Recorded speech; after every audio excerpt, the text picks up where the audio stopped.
Hey, welcome back. In this video, we'll explore the concept of state file in Terraform, its purpose, and how it helps to manage your infrastructure deployments. The Terraform state file is a crucial component of Terraform's functionality. It keeps track of the current state of your infrastructure as managed by Terraform.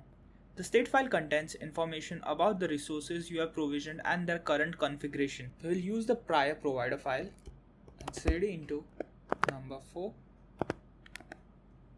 state file, and we'll write Terraform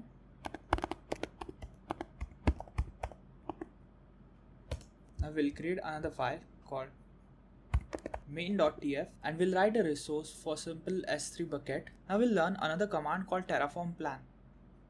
As soon as you enter this command, look at the file that's been created called tf state file.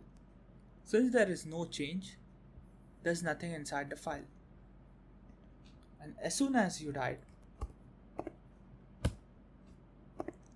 yes, look at the changes in the state file.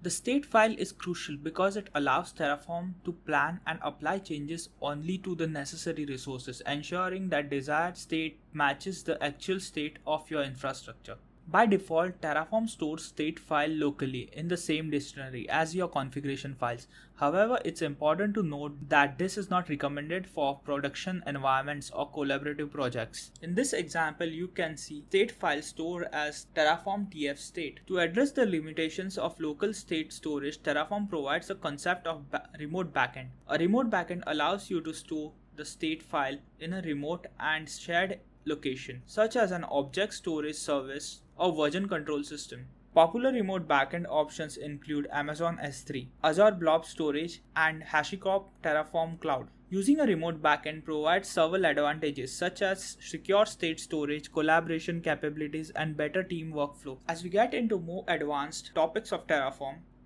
we'll learn about remote backend, backend.tf file, remote state, and locking for a collaborative environment.